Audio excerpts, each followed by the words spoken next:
This is Micornus Phokane, the leader and the founder of Young Men Empowerment Forum. We are continuing today, but today is a part 4 of this great topic. We speak about the harsh truths that every leader should know. These are harsh truths, but every leader should know this. Because if you don't know this, sometimes you'll be hurt, sometimes you'll be discouraged along the way of your leadership.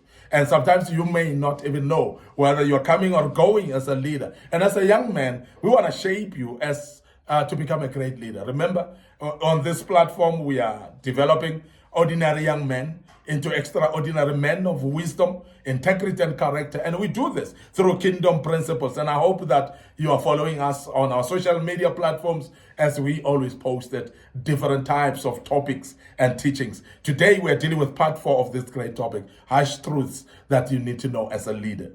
Now, the first one is that leadership is lonely. You need to know that. Leadership is lonely, and many times we want people to clap hands for us. We need people to shower us with a lot of views and likes and on our social media platforms. Leadership, very, very lonely.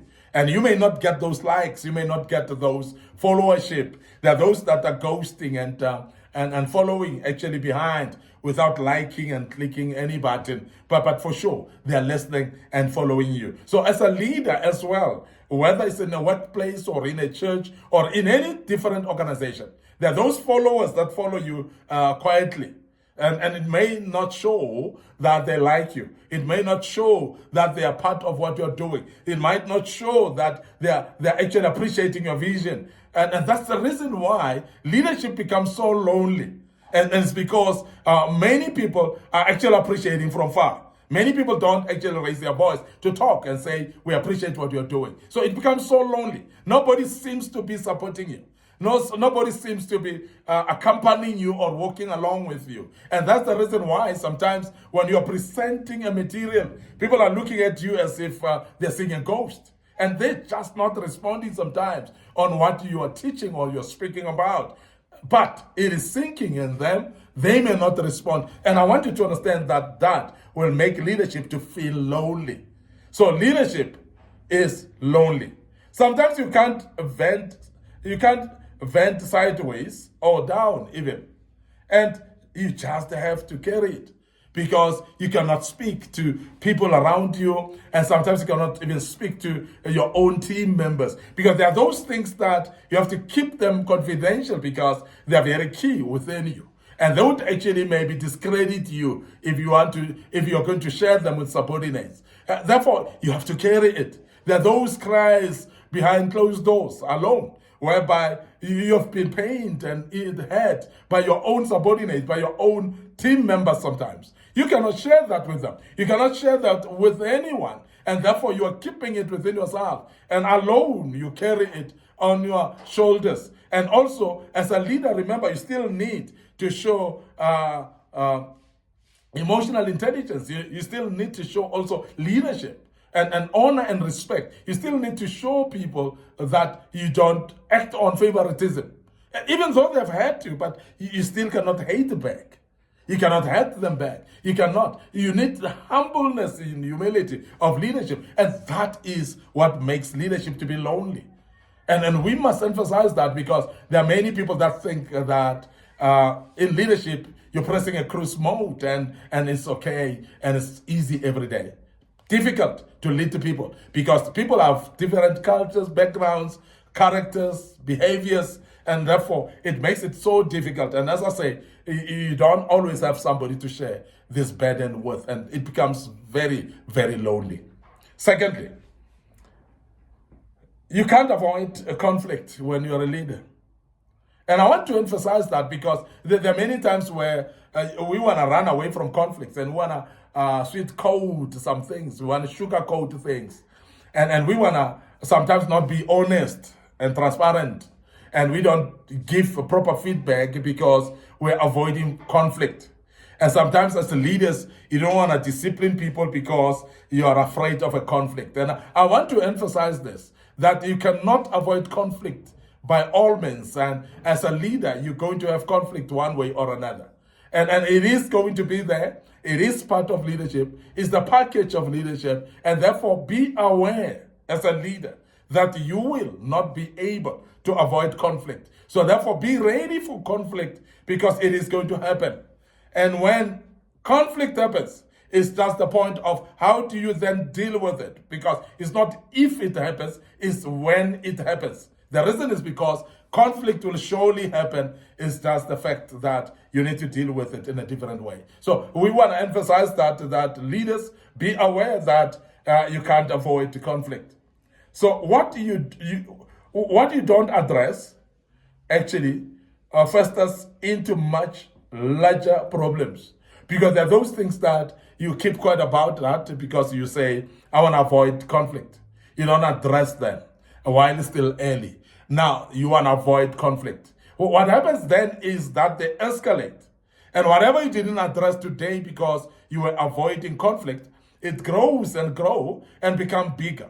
By the time you need to approach it and sort it out, it's actually out of hand. And the conflict then becomes bigger because it has grown to an extent that it explodes to a bigger conflict. And we want to emphasize that be careful, really, not to be afraid to address issues earlier. Because if the conflict is actually caused by you correcting issues earlier and bringing corrective ways in a situation much earlier, where the conflict will be lighter than when you leave the things to happen and later then they explode because it has grown too big. It has actually become too complicated to an extent that whatever you do now is going to explode extensively. So please be aware of that. You cannot avoid conflict at all because you need to sort it out much earlier. If you don't, as I said, it's actually going to be even a bigger problem. Lastly, we want you to know that non-decision is a decision on its own. Non-decisions are decisions on their own. Now, when you don't decide, because there are some of the leaders that procrastinate. There are some of the leaders that are afraid to make decisions. Now, when you don't decide, we are saying it's a decision on its own. So please be aware of that. Because if you don't decide, then it's a decision. It's going to be seen that way. So indecision drains trust. People don't trust you because you are indecisive. So that is a decision on its own. Because when you are indecisive, then people don't trust you. And that is because of the implications of indecision, which is a decision on its own.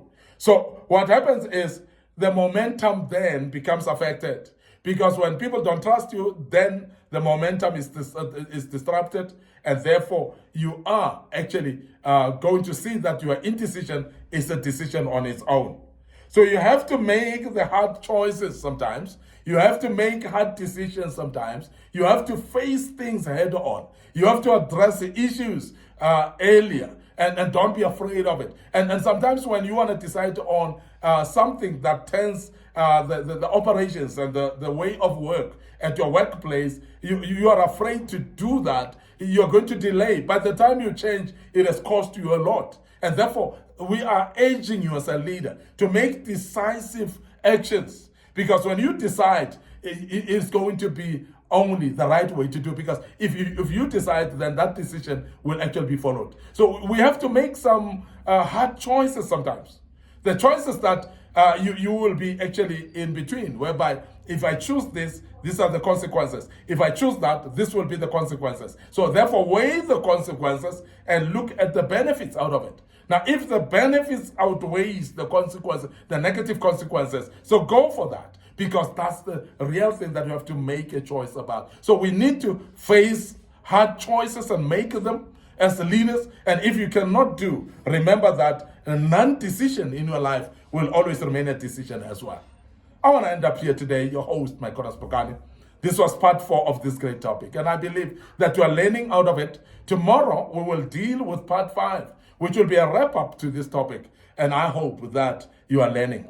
And before we check out right now, remember our social media platforms, our Facebook page, Young Men Empowerment Forum. So please make sure that you click like and follow us on that page. My personal Facebook page, Micornus Phokane as well. I post this material there as well. So please like it and follow us there as well. Don't forget our TikTok account as well. It's under Micornus Phokane. Like it, follow us. And don't forget our YouTube channel as well. It's under Young Men Empowerment Forum.